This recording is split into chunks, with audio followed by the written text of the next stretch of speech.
¿Qué tal? Muy buenas noches, bienvenidos a este programa del Sistema Quintanarroense de Comunicación Social. Hoy frente a usted un servidor Felipe Hernández y Eduardo Aguilar. Bienvenido, Eduardo. Gracias, Felipe, muy buenas noches, bienvenidos todos a este espacio que estamos abriendo hoy, precisamente, gracias a una idea de Felipe Hernández y a su invitación para que le acompañe. Y frente a usted y frente a nosotros, el secretario estatal de Desarrollo Social, Ángel Rivero Palomo. Ángel, bienvenido, buenas noches. Muchas gracias, Felipe, buenas noches, Lalo, gracias por invitarme en este primer programa. Bueno, ¿qué hace un secretario estatal de Desarrollo Social en una etapa complicada para la administración pública en Quintana Roo? Bueno, de entrada empezamos por el concepto de desarrollo social. El concepto de desarrollo social es un tema que surge a partir de que Naciones Unidas se da cuenta de que obviamente uno de los temas fundamentales para abatir los temas de guerra, los temas de conflictos, es abatir precisamente la pobreza. Entonces surge el concepto de desarrollo humano.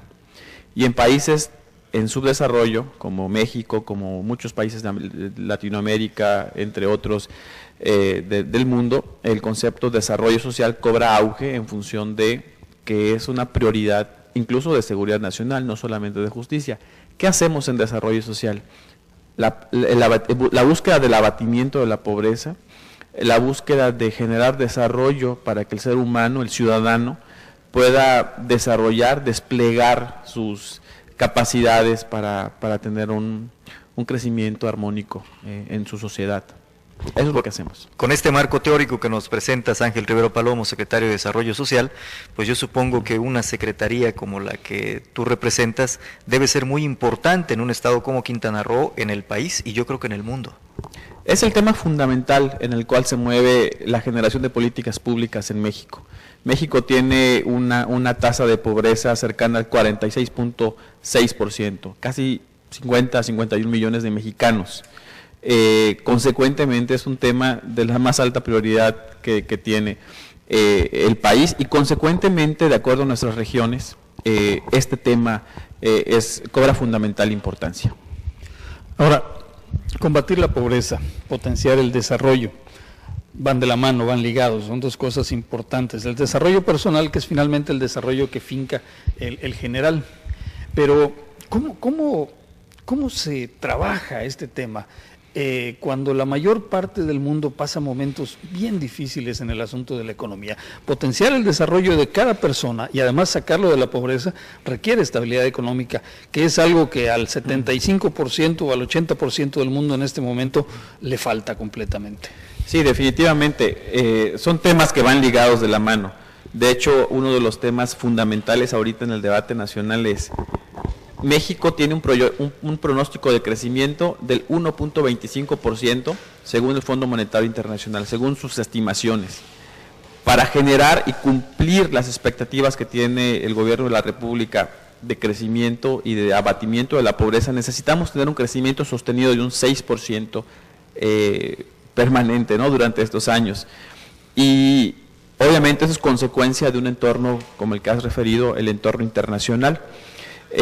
Aquí el gran debate que se está planteando a nivel internacional es cómo generar crecimiento económico, incluso ya con otras variables, sin dañar más el medio ambiente, claro, sin generar más pobres, pero también la otra cara de la moneda es: ¿el mundo podría resistir una clase media? El mundo tiene aproximadamente 7 billones de habitantes. 2 billones de habitantes tienen solamente la capacidad para adquirir productos y comprar servicios. Los otros 5 billones no tienen esa posibilidad. Entonces, uno de los debates mundiales sobre el aspecto de desarrollo tiene que ver precisamente en cómo generar condiciones de justicia, de desarrollo óptimo, sin dañar, el medio ambiente. El mundo no podría sobrevivir a una clase media global. Eso es algo por matemática y por proyección ambiental lógico. Sí, y es un tema también de consumismo. O sea, finalmente en la clase media se asienta la mayor parte del consumismo y en la parte media se asienta también por consecuencia la mayor parte de la contaminación y del daño ecológico. Sí, consecuentemente. Pero eso choca violentamente también con el concepto de desarrollo, porque finalmente esta clase, estos 5 billones que no toman las decisiones económicas y que no tienen la capacidad para sobrevivir ampliamente y sin problemas, tienen la aspiración de subir a esa clase media. Sí, de hecho es algo que no se les puede negar, porque además es un principio básico de libertad, de equidad humana. Entonces, en el tema de desarrollo humano, desarrollo social, nosotros tenemos que fijarnos muy bien de cuál es nuestra realidad particular, porque hablamos del entorno internacional que va fijando los criterios hacia los cuales se mueve la inversión pública, la misma economía y lo que tiene que microimplementarse en las sociedades locales, en las comunidades. México, vamos a aterrizar a México. México tiene 50 millones de pobres aproximadamente, que es la mitad de su población. Quintana Roo tiene una tasa de pobreza cercana al 38% con las últimas estimaciones de Coneval. Estamos abajo de la media nacional, por diferentes motivos, por migración. Bueno, imagínate un Quintana Roo que no tuviera migración. Creceríamos al 1.2%, un poquito más arriba de la media nacional, en una décima porcentual. Pero en Quintana Roo crecemos al 3.6%. Dicho en términos muy coloquiales, a Quintana Roo llegan a vivir 1,000 camiones de autobuses cada año, ¿no? Y en esas 40,000 personas. Y en ese sentido, nuestro reto permanente es generarles condiciones de vivienda, de servicios, de escuelas, de hospitales, de educación. Condiciones que no les resolvieron en sus estados de origen. Y que vienen a buscar a Quintana Roo porque aquí generamos empleo, claro, en ese paradigma, ¿no?, de crecimiento que tiene Quintana Roo. Pero también tenemos rezagos históricos en nuestra zona maya, en nuestra zona limítrofe, en las comunidades que más alejadas están de la zona costera y que más se acercan al vértice de la península de Yucatán. Entonces ahí es donde estamos trabajando fuertemente. Creo que fijaste correctamente, Ángel Rivero Palomo, primero el panorama mundial, luego el panorama de México y ahora el de Quintana Roo. Cualquier persona en la audiencia se preguntaría cómo un estado que crece al 3.6% anual, muy por arriba de la media nacional, puede tener rezagos históricos y rezagos recientes. ¿Cómo puede ocurrir eso si generamos tantas divisas por turismo, si el discurso de todos los días es tenemos tantos cuartos de hotel, generamos tantos recursos por turismo, generamos el 40% de las divisas que por ese concepto llegan a México? ¿Cómo puede ocurrir entonces que todavía tengamos pobres en Quintana Roo y que tengan la aspiración, evidentemente, de salir de ese nivel de pobreza? Por una cuestión de demografía, de movimiento demográfico. Así como recibimos ciudadanos de otros estados, nuestros mismos ciudadanos emigran hacia las zonas turísticas. Quintana Roo, del cerca de 1.4 millones de habitantes que tenemos, el 88% está en las zonas urbanas. Solo el 12% está en nuestras zonas rurales. Muchas de estas personas han migrado hacia Playa del Carmen, hacia Cancún, haciendo que estas ciudades crezcan. Y en ese crecimiento que han tenido, se necesita obviamente tener más inversión. Entonces es un imán. La inversión pública tiene que irse enviando a estas zonas que aún así no alcanza, y las zonas originales de población no se les alcanza llevar la inversión por la demasía ¿cómo se puede decir?, de demanda que hay en estos rubros. De hecho, es un debate permanente que tenemos en la Federación, buscar más recursos. Ahorita lo que estamos tratando de hacer es ir equilibrando y llevando inversión a esta zona, por ejemplo, la zona maya, y lo estamos haciendo aprovechando los diferentes programas que hay, por ejemplo, en temas indígenas, en donde tenemos ahí una inversión para generar mayor cobertura en agua, en luz, en caminos, mayor inversión en el campo, y que no se quede tan en rezago estas zonas por este crecimiento que tenemos. Bueno, la cifra que acabas de mencionar es evidentemente ilustrativa de este problema. 40,000 personas que lleguen cada año a Quintana Roo, estamos hablando de una ciudad de mediano tamaño que cada año se constituye en en diferentes puntos de Quintana Roo. Si se quedara en un solo punto, pues sería una ciudad nueva cada año. De hecho, este número es, Chetumal tiene aproximadamente 160,000 habitantes. Cada año, una cuarta parte de Chetumal se reincorpora, se distribuye en estas zonas. Los lugares de mayor crecimiento son Benito Juárez, Playa del Carmen, Otompe Blanco y Cozumel. Son las principales urbes que tiene nuestro estado. ¿Y cómo conciliamos? Aquí entramos en un dilema. Finalmente el tema del desarrollo presenta muchos dilemas. Uno que está permanente independientemente de si hablamos de un contexto económico bueno o malo. ¿Cómo conciliamos crecimiento con desarrollo? Que no son lo mismo, aunque de repente se les tome como sinónimos, no lo son. El crecimiento puede generar problemas al desarrollo. Si el desarrollo no se logra empatar con el crecimiento, entonces estamos en un problema y los rezagos se nos van acumulando y la pobreza va creciendo. ¿Cómo encontrar ese punto de equilibrio? Mira, es muy complejo porque la sociedad es muy móvil.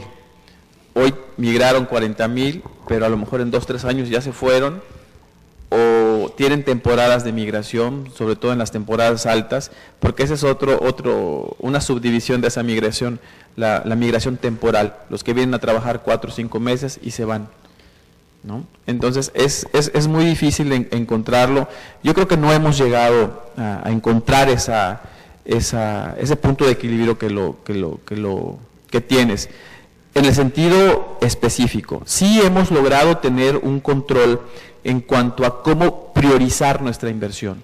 Y esa priorización la estamos ahorita armonizando porque tenemos mucho diálogo con los municipios y puertas abiertas con la federación. Entonces estamos ahorita entrando a un proceso de alineación, de integración de nuestras políticas públicas, es decir, que no vayamos al mismo parque a pintarlo 2 veces. Claro. Y dilapidar el recurso, que seccionemos dónde están los pobres de los más pobres. Eso se llama cruzada contra el hambre. Entonces, en esas zonas que tenemos identificadas, ahí estamos canalizando nuestra mayor inversión, para que si bien no logramos abatir toda la pobreza, y cabe mencionar, el tema de la pobreza en México es ancestral, sí, es precolombina, y uno de los retos fundamentales que tiene este México es un tema que venimos arrastrando de más de 400 años. Entonces es muy complejo en 6 años erradicarlo. Por eso la cruzada contra el hambre prioriza, no en los 50 millones, sino en 7 millones de mexicanos, y en el caso de Quintana Roo, 40,000 en 3 municipios. Bueno, ya escuchó usted parte de este panorama mundial, el panorama nacional y el panorama de Quintana Roo en cuanto al desarrollo social. Hoy frente a usted el secretario de Desarrollo Social de Quintana Roo, Ángel Rivero Palomo. Permítanos hacer una pausa y regresaremos para hablar ya de las estrategias, de los programas que ejecuta la administración pública para intentar resolver este problema.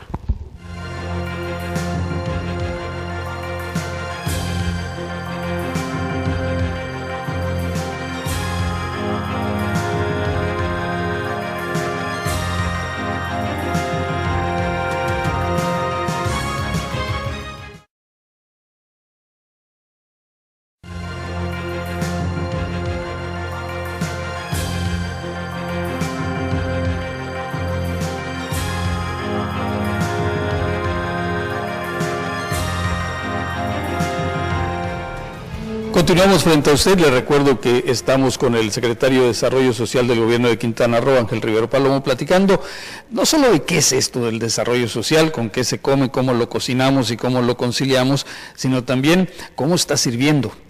¿En qué sentido práctico estamos aprovechando este concepto para generar estrategias, para generar programas, para generar, Ángel, todo eso que se requiere en este momento para esa cruzada contra el hambre, que es un programa federal, pero también para oportunidades, pero también para nuestros propios programas, para los nuestros? ¿Cómo estamos en Quintana Roo trabajando para estos objetivos que quedan descritos en el concepto? Los tenemos divididos en dos ejes fundamentales, que a su vez forman parte de un concepto integrador que se llama eje solidario dentro del plan de gobierno. Estos 2 ejes son la zona urbana y la zona rural. En el primer rubro se trabaja mucho en la parte fina del desarrollo de infraestructura urbana, de servicios de salud, de servicios educativos, de cobertura en universidades, en fin, de esa parte que una sociedad ya con un mayor avance de organización demográfica demanda. Señalizaciones en sus calles, los bacheos eternos que hay que estar atendiendo por la cuestión pues de la naturaleza del lugar en donde estamos y que no es insoslayable, son inevitables.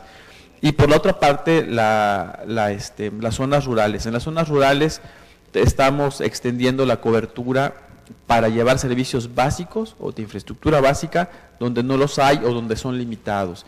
Carreteras, agua, luz, temas de telefonía, hospitales con mejor calidad, con servicio, mejoramiento de escuelas, y bueno, toda esa parte es la que estamos combinando con inversiones que puedan llegar a lo largo de la geografía del Estado.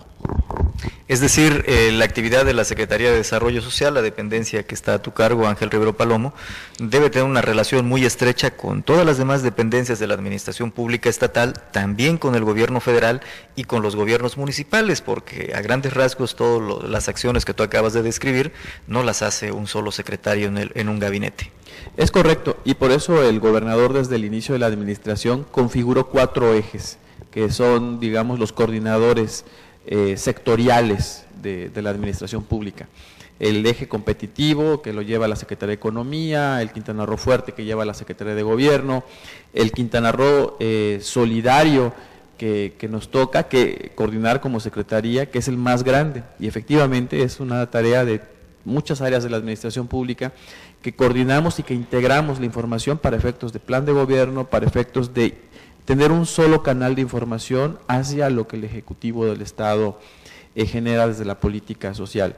Y en ese sentido es parte de la tarea que tenemos toda la información para poder hablar y sobre todo ir evaluando los indicadores. La política pública tiene que ser evaluable permanentemente y para ello se necesitan indicadores. Si no mejoramos los indicadores, algo está pasando, o no estamos funcionando, o hay elementos que pueden percibirse desde la migración, desde el crecimiento económico internacional, o no, o su ausencia nacional, en fin, varias diferentes variables que van poniendo en la olla el entorno en el cual vivimos y por lo cual necesitamos tal vez redireccionar nuestras estrategias.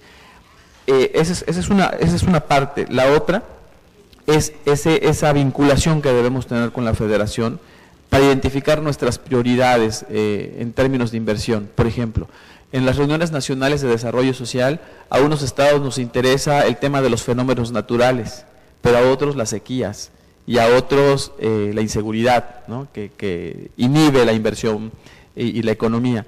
Entonces, en esa mezcla de temas diversos que tiene nuestro país, es nuestra tarea como secretarios de Desarrollo Social ver que bajemos recursos de acuerdo a nuestras prioridades y de acuerdo a nuestra realidad. Concretamente, por ejemplo, en Quintana Roo, en la Secretaría de Desarrollo Social, ¿qué obras, qué acciones de gobierno en esta administración de Roberto Borge Angulo se están ejecutando en estos momentos o están programadas para los meses siguientes que tengan un impacto positivo en estos indicadores de los que hablamos? Porque si no, los indicadores se vuelven un ente exclusivamente para los muy entendidos, pero claro, no se sienten en los seres humanos, no se sienten en las personas. Sí, obviamente lo que te refiero en el caso de las zonas indígenas, tenemos una inversión aproximada de 287 millones de pesos, en donde estamos llevando obra a 6 municipios, que son los que tienen zona indígena fundamental: Otompe Blanco, Bacalar, Carrillo Puerto, José María Morelos, Lázaro Cárdenas y Tulum. Obras de energía eléctrica, de agua potable, y aunque son ejecutadas por CAPA, finalmente el recurso es bajado por la Secretaría de Desarrollo Social, aunque CAPA lo ejecuta. De alguna manera, o en muchos sentidos, nosotros somos los normativos y los responsables de que llegue el dinero y que se ejecute bien la obra. Caminos rurales, en ese rubro de inversión. En la parte de la relación que tenemos con la Secretaría de Desarrollo Social del Gobierno Federal, coadyuvamos en la cruzada contra el hambre y estamos construyendo desayunadores escolares vinculados con el DIF y la Secretaría de Educación, aulas de educación inicial indígena vinculados con la Secretaría de Educación. ¿Por qué esos temas? porque son los temas de mayor vulnerabilidad. En muchos casos, los niños, donde no habíamos hecho estos desayunadores escolares, tenían su desayuno por parte del DIF, pero los niños desayunaban en condiciones inadecuadas, o con techos rotos, o con pisos de tierra, que eran cuestiones de insalubridad, y trabajamos muy de cerca con la presidenta del DIF, la señora Mariana, para generar una política pública juntos, para que podamos llevar instalaciones correctas a los desayunadores, y que además les sirvan como refugios anticiclónicos. Por ejemplo, las aulas de educación inicial indígena de las que hablo, la Secretaría de Educación tiene el modelo pedagógico y tiene el esquema de tener a las maestras que atienden a niños de 0 a 3 años, pero lo hacían en cuartitos de 2x2 que les donaba el comisariado ejidal, y que no habían condiciones para que un bebé de 6 meses que está empezando a gatear no tenía piso y estaba en la tierra, ¿no? Entonces ahí es donde entramos a trabajar, y por eso focalizamos. Como el recurso es limitado, es finito, lo que hicimos fue seccionar dónde están los mayores rezagos y ahí entrar como secretaría. Y bueno, te puedo referir otras acciones que estamos llevando a cabo, como el equipamiento de esos desayunadores. En algunas comunidades hemos estado arreglando sus espacios públicos. Trabajamos 2 programas muy importantes para el gobernador, que es el programa Reciclando Basura por Alimentos, las jornadas Comprometido Contigo, que llevamos servicios gubernamentales, 300, a los ejidos, a las comunidades, a las regiones, a las colonias, y las brigadas del bienestar, que rescatan espacios también públicos de manera permanente. Cuando dices, Ángel Rivero Palomo, secretario de Desarrollo Social, bajamos recursos, los baja la Secretaría de Desarrollo Social, ¿qué significa esto?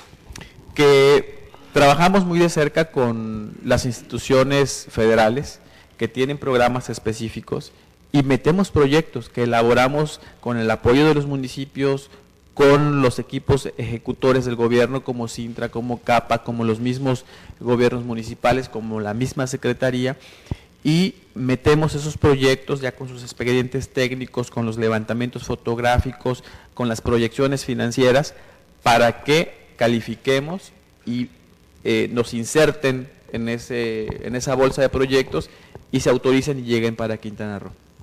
Frente a usted continúa el secretario de Desarrollo Social, Ángel Rivero Palomo. Permítanos hacer una pausa, regresaremos con mucho más.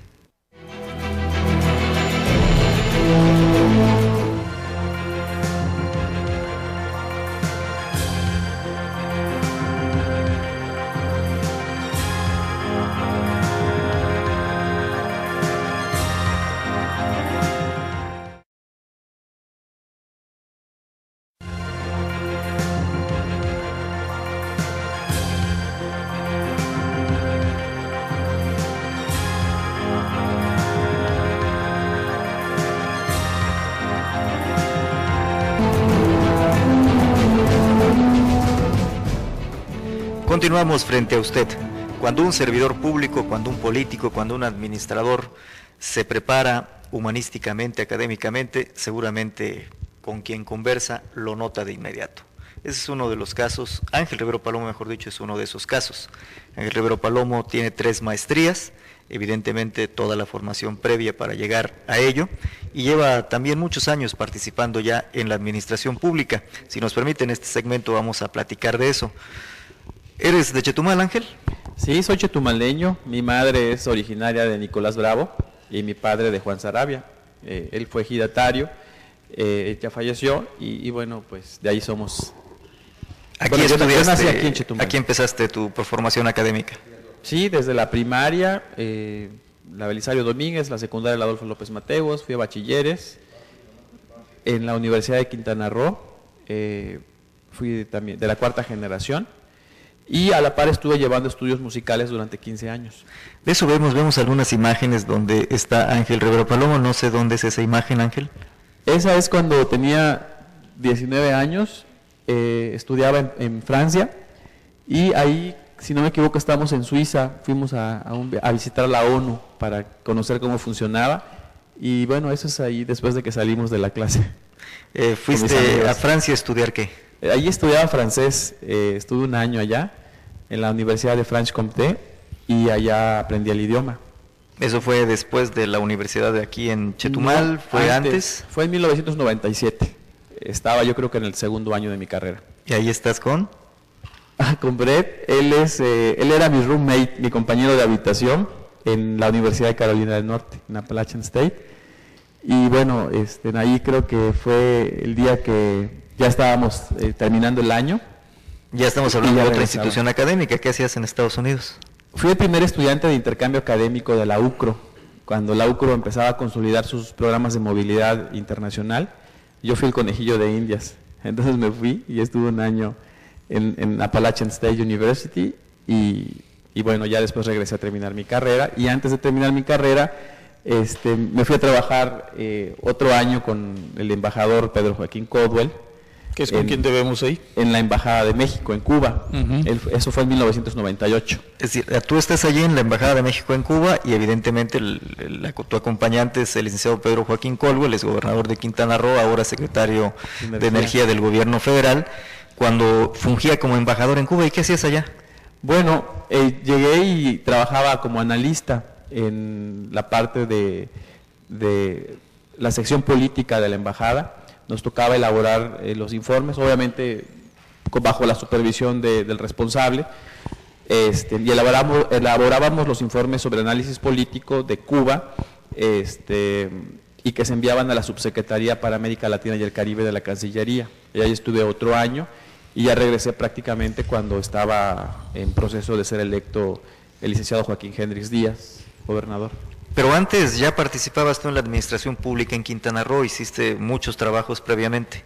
Bueno, muy básicos, muy sencillos. Empecé siendo becario del programa, el programa de solidaridad, y empecé a trabajar en la Contraloría, luego en la Secretaría de Desarrollo Social como capturista, y en esa época me conoció el ingeniero Mario Villanueva y me llevó a trabajar a su despacho. Después de ahí algunas historias que no sé si de tiempo de platicar, pero bueno, me conoció. Pues platíquelas de una vez, porque si no, efectivamente no nos da tiempo. Bueno, en la época que Zedillo viene a hacer su primera gira a Quintana Roo, le encargan la visita a Enrique Alonso Alcocer. Él era el secretario de Desarrollo Social y yo trabajaba en la oficina de él, que antes había sido el contralor y es donde yo era becario. Entonces, viene la gente del Estado Mayor de giras y trabaja con Enrique Alonso y él me comisiona con ellos. No sé si recuerdan mucho al ingeniero Mario, cuando terminaba algo y era exitoso, invitaba a todo el mundo al mostrenco para celebrar. Entonces yo me fui con todos, con los compañeros que hacían las tarimas de servicios generales, y a mí me tocó estar allá con ellos. Entonces los señores del Estado Mayor, los generales, ahí le hablaron muy bien al ingeniero de cómo yo había trabajado con ellos para la gira presidencial. Y a los 2 días me invitó a trabajar a su oficina como recepcionista, en la oficina del ingeniero Mario. Al poco tiempo, pues mientras combinaba el estudio y me empecé a hacer la agenda, creé un sistema nuevo para hacer la agenda y acabé de coordinador de la agenda. Y en ese lapso, pues se dio la oportunidad de que pudiera ir a Francia y luego lo que ya les conté. Y él en su momento me recomendó, porque yo se lo pedí, porque me dijo, ¿qué quieres? ¿No? Ya me voy a ir, me dice. Le digo, yo quiero seguir estudiando, pero le digo, me gustaría mucho pues trabajar en una embajada, y se dio la coyuntura, ¿no?, de que estaba el embajador Pedro Joaquín y me recomendó y pude ir con él a trabajar y ahí me quedé un año. ¿Por qué en una embajada? Porque estudié Relaciones Internacionales, esa es mi licenciatura en la Universidad de Quintana Roo y bueno, lo que soñamos siempre es poder ir a una embajada después de terminar nuestra carrera y fui, probé esa parte. ¿Qué te enseñó la embajada? Me enseñó primero a conocer cómo México es observador también de lo que ocurre en los países donde tiene relaciones. Me enseñó a extrañar mi casa, a mis amigos, a mi familia, al lugar donde nací. Me enseñó a cómo analizar un país desde una perspectiva diplomática, fundamentalmente. Es decir, tuviste en esta etapa 2 oportunidades de observar a tu país y de observar a tu estado, desde el extranjero hacia adentro, y en Quintana Roo observar desde la oficina de un gobernador cómo se maneja la administración pública. ¿Ubicas quizá que ese es el detonante para tu participación posterior en cargos de mayor envergadura en la administración pública del Estado? Sí, cuando regreso de estas 3 experiencias internacionales, regreso para titularme de la universidad, para visitar a mi mamá. Ya había estado 3 años fuera, visitar a mi novia y vine con la idea de titularme e ir y regresar a Estados Unidos a hacer una maestría.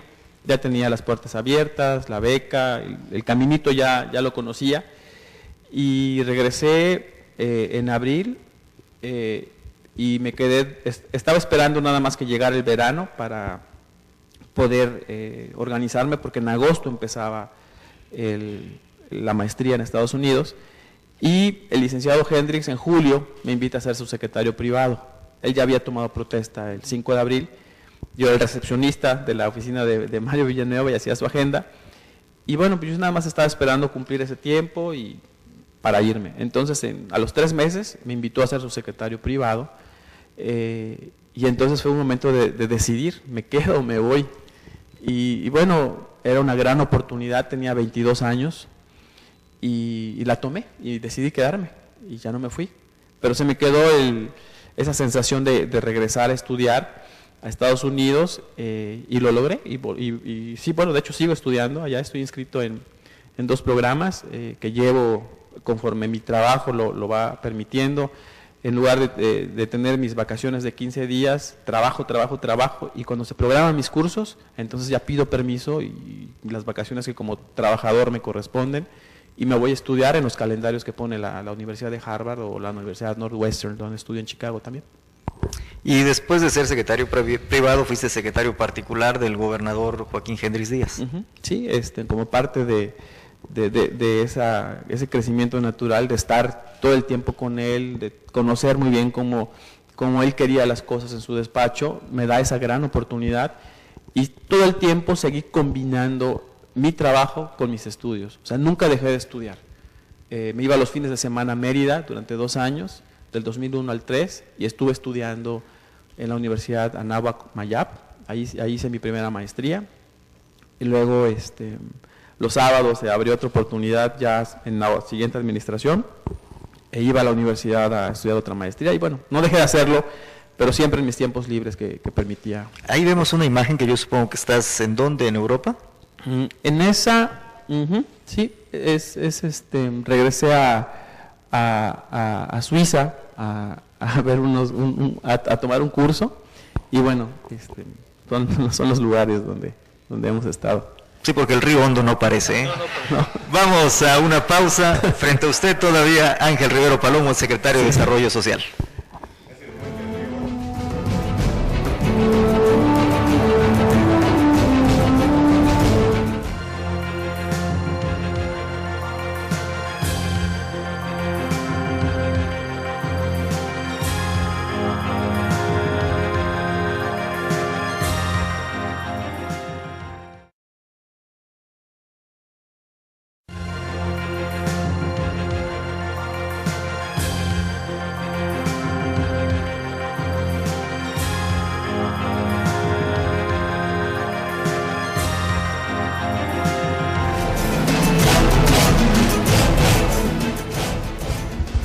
Continuamos de frente a usted, conociendo a Ángel Rivero Palomo, al secretario, conociendo al chetumaleño, conociendo al estudiante.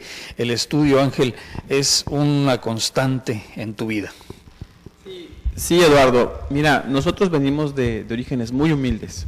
Mi familia, como te referí, somos agricultores, de origen agricultor. Yo crecí en Nicolás Bravo, nací en Chetumal, pero siempre estaba acompañando a mi mamá allá en el pueblo.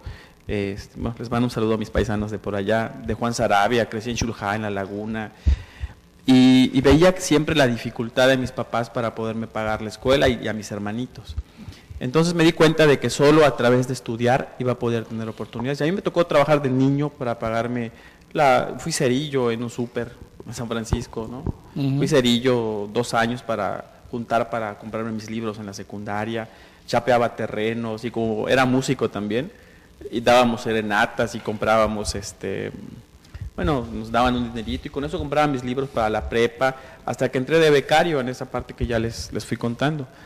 Y la escuela se volvió, aparte de un refugio para los momentos difíciles, se volvió una parte que siempre llevé, y como ya una disciplina inconsciente la sigo llevando. Incluso ahora que tienes una familia, incluso ahora que tienes esposa, hijos. Sí, sí, efectivamente, mi esposa, con ella estudié desde niños, la conozco porque estudiamos música juntos y ella me conoce perfectamente. Y bueno, es parte de lo que ella sabe de mí, de estudiar siempre y me apoya en todo en eso.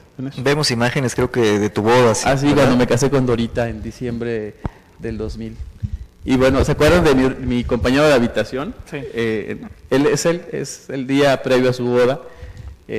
Seguimos siendo amigos, de hecho es padrino de mi hijo. Y bueno, seguimos teniendo una muy bonita amistad. Él vive en Nueva York, trabaja para el Bank of America. ¿Y ahí estás con tu familia? Sí, aquí en Xcaret. Ese fue el año pasado que llevamos a los niños a dar una vuelta por allá a conocer. Eres un hombre de hogar también. Sí, ella es mi mamá y mis dos hijos, saliendo de una misa. Creo que fue este año esa foto. Y es aquí en Chetumal, según observamos, sí, es tu hijo también. En la parroquia del Sagrado Corazón, y él es mi hijo, Luis Ángel. Ese fue en un cumpleaños, es mi mamá y mis suegros. Mi papá ya falleció y mi esposa. Pues estamos platicando con Ángel Rivero Palomo, el secretario de Desarrollo Social, y sigues estudiando ahora. Sí, en marzo debo empezar mi doctorado en análisis estratégico y bueno, llevo un programa en la Universidad de Harvard de gerencia pública y un programa más en la Kellogg School of Management en Chicago, en la Universidad Northwestern, y ahí llevo business, la parte de negocios, de la parte privada, la parte internacional, global.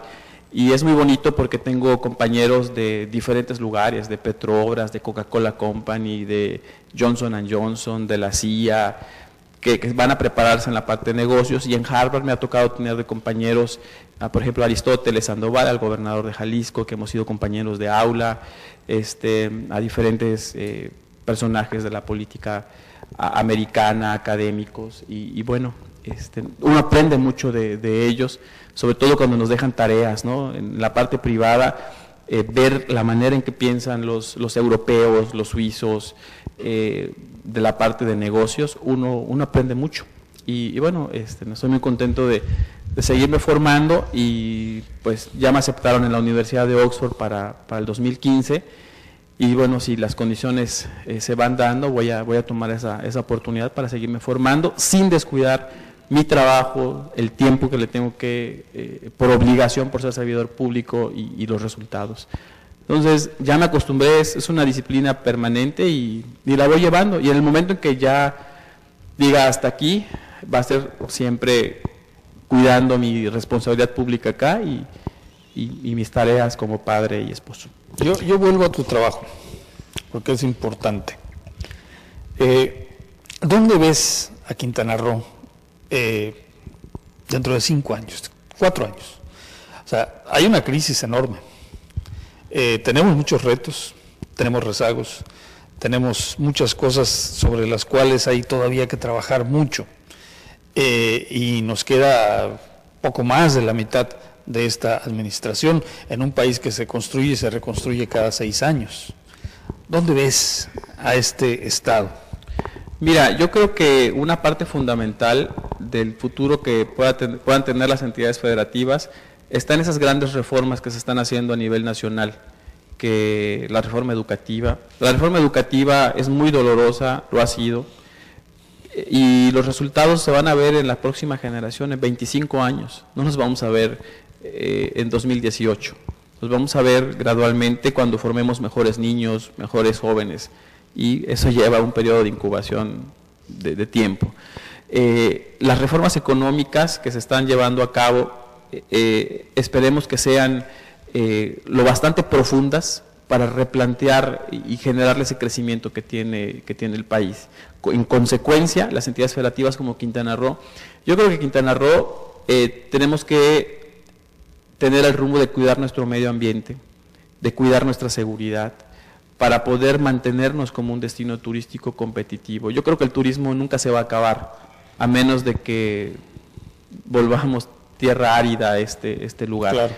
la gente en el mundo va a seguir viajando, va a querer conocer otros destinos, es la naturaleza del ser humano, explorar nuevas áreas, y Quintana Roo es un lugar hermoso y va a seguir recibiendo visitantes. Yo creo que una de las tareas que tenemos que ir haciendo la sociedad y el gobierno es generar nuevas opciones de crecimiento y de inversión en temas de diversificación. Uno de los temas fundamentales que tiene el país es la seguridad alimentaria. México no genera todos los alimentos que consume, tenemos que importar. Entonces ahí hay un nicho importante de crecimiento. Es un tema de seguridad nacional ya ese. De seguridad nacional, ambiental y de desarrollo humano. Y bueno, creo que tenemos mucho espacio para crecer si lo logramos hacer ordenadamente. Y yo veo en Quintana Roo, desde luego, nuestro jefe, el gobernador, siempre nos comenta sus proyectos, nosotros los implementamos, pero Quintana Roo, por ser joven, todavía es un espacio que tiene banda ancha para crecer.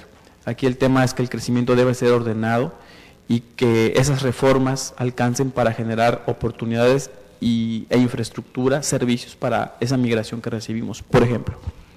Y observas, Ángel Rivero Palomo, que efectivamente hay ese orden en todas las instituciones de la administración pública federal, estatal, municipales, para alcanzar ese crecimiento ordenado al que aspiramos, debemos aspirar todos. Mira, ayer di una conferencia en la UCRO a chavos de Relaciones Internacionales y de Gestión Pública y Gobierno, y me preguntaron, oye, ¿qué diferencia hay del PRI que gobierna ahora y del PRI que gobernó 70 años? Y esa gran diferencia es el ojo ciudadano, la participación ciudadana, el ciudadano está más informado. Entonces el gobierno que está hoy necesariamente tiene que ser mejor que el anterior, y el que llega en 2018 tiene esa misma obligación de mejoría, y lo va a tener que ser en 2018, tiene que ser un mejor gobierno, porque los ciudadanos lo empujamos para que lo sea, y si no lo cambiamos. Y en ese ciclo de madurez de las instituciones y del sistema político mexicano, es hacia donde yo veo que podemos tener la gran oportunidad para que México sane, para que sea más seguro, y en consecuencia los estados y los municipios, y la misma sociedad. Y ahí es donde va a converger esas reformas, por ejemplo, la educativa, con ciudadanos con una mejor conciencia de su papel cívico, de su papel ético, y que obviamente ahí es donde vamos y aspiramos a que estas reformas se vean cristalizadas y materializadas. Es una madurez entonces que parte primero de los ciudadanos. Yo creo que México está madurando, la transición todavía es inacabada, y bueno, vamos a tenerla que llevar, y ya nos tocaron atender otros temas en esas generaciones, la generación de nuestros hijos. Ya tendrán que enfrentar sus propios retos, los retos ambientales, los retos de la nueva economía que se tiene que ir generando, y bueno, para eso es hacia donde tenemos que prepararlos. Sí, finalmente hay un futuro que construir, hay un plan de gobierno, hay un futuro que construir. ¿Están empatados? ¿Realmente están empatados? Tienen que llegar a estarlo. Normalmente los gobiernos estamos persiguiendo a la sociedad en términos de darle orden y cohesión, estamos siendo reactivos. ¿Por qué? Por la rapidez con la que ésta evoluciona. El pensamiento está más allá de la realidad, ¿no? Normalmente.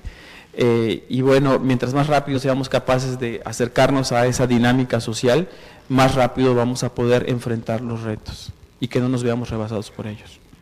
Esta necesidad de superarnos, de superar nuestra realidad, necesita un sustento, necesita afincarse en algo, necesita afincarse en inversión, necesita afincarse en educación y necesita afincarse en desarrollo, pero la coyuntura es la educación, por eso es bien importante lo que estabas hablando ahorita de la reforma educativa. Finalmente, el tema estructural es la educación, y el tema de desarrollo social que realmente puede lograr el cambio es también la educación.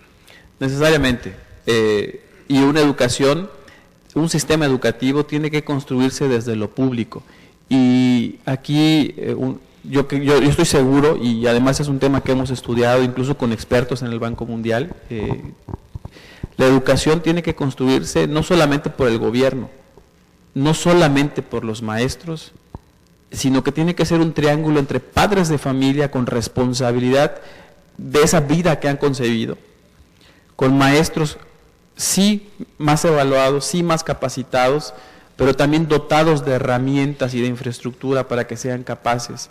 Si el niño aquí en casa fue sin comer, fue con problemas de que sus papás se pelearon, no tiene las condiciones para que el maestro pueda dar un 100%. Si el maestro no está capacitado, se crea un círculo vicioso tremendo. Y si como gobierno no somos capaces de brindar esas herramientas para que el maestro pueda desarrollar su actividad, entonces este círculo no vamos a salir. Y por eso la reforma educativa tiene que lograr eso, y todos tenemos que ser conscientes de que la educación la construimos todos, papás, maestros, gobierno, sociedad. La sociedad crea la educación para mejorarla, para regenerarse, y esa es la gran oportunidad que vemos ahorita en estas circunstancias de la reforma.